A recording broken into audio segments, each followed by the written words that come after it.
Hello, my name is Caitlin Murphy, and today I will be talking about salt marshes for my lab final project.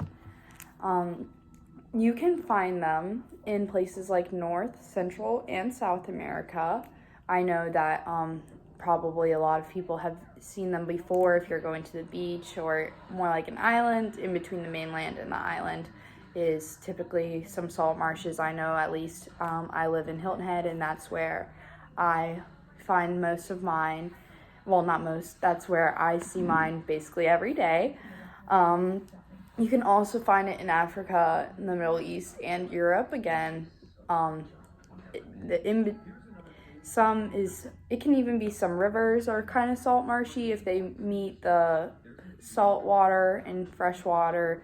It can become a salt marsh. Even some rivers can, and I know that's some of what the African salt marshes are. Um, why it is important is because salt marshes are where salt and fresh water meet. They can grow different kind of plants that wouldn't be able to thrive in just salt water or fresh water. They also hold some marine life that wouldn't live in other areas, again because of the salt and fresh water. They thrive in like the mixture. It is also really important for shellfishing. I know that's where a lot of people get their oysters or their mussels, um, stuff like that. It's important for a lot. I know around here it's important for our economy because we sell a lot of shellfish from our salt marshes. Why you should visit is it's good for a nice fishing day if you want to go out on a boat and just chill, go around. It's nice if you're not trying to do a lot of stuff on the water. It's easy access to the ocean. If you like plop right in, you can follow the flow and pop into the ocean. It's close to the beach, obviously. It's typically in between mainland and islands, and sometimes rivers, but you can typically find a beach. It's for a nice day. It's gonna be nice. You get a nice view of wildlife. I know you can always see tons of birds flying around. Sometimes you can see dolphins. One time I've even seen a shark, so that's exciting if you like sightseeing and viewing marine life like that. Some standouts are it is, again, like I said earlier, where salt and fresh water meet. So it's different than you could find in a beach or a river or a lake. It's different marine life, different plant life. So it makes it different from everywhere else. The water temperature can go from 46 to 61 degrees Fahrenheit. So that makes it a little bit different than other places because it has a little bit less of a gap in the temperature of water. It doesn't get as hot as some as some lakes and rivers would, but it also doesn't get as cold as some oceans would. It typically only has 2 seasons, spring and summer. As you can expect, it's not going to freeze over. It's not going to get really too cold. You probably would need like a jacket, but you wouldn't have to layer up too bad in its cold seasons.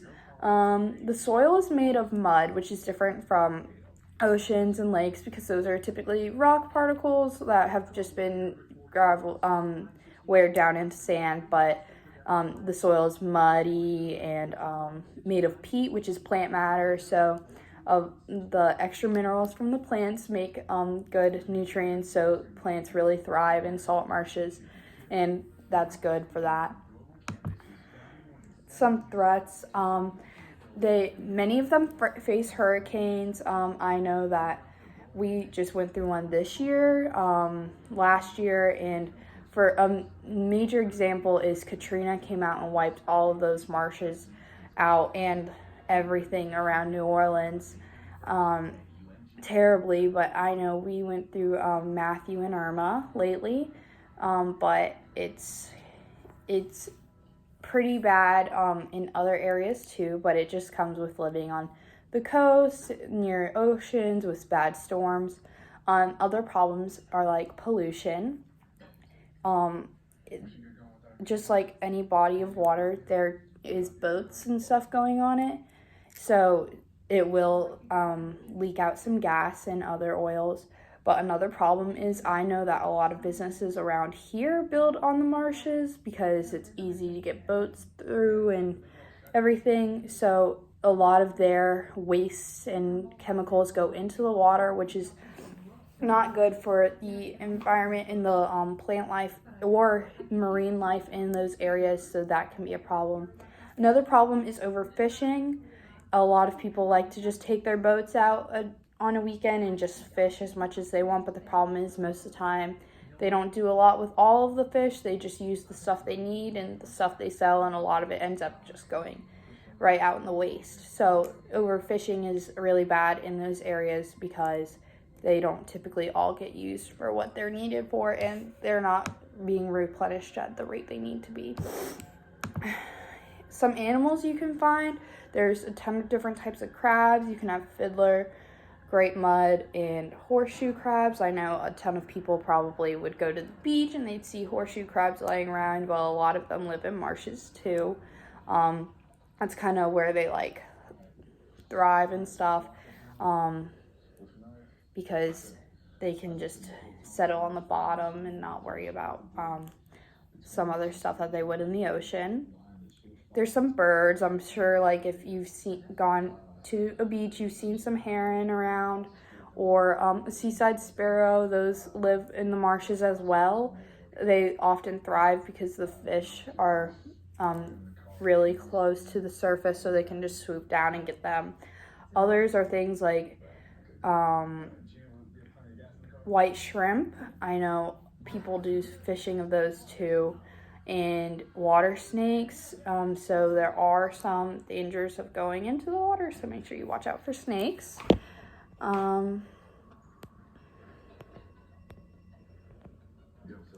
Interactions. So horseshoe crabs eat amphipods.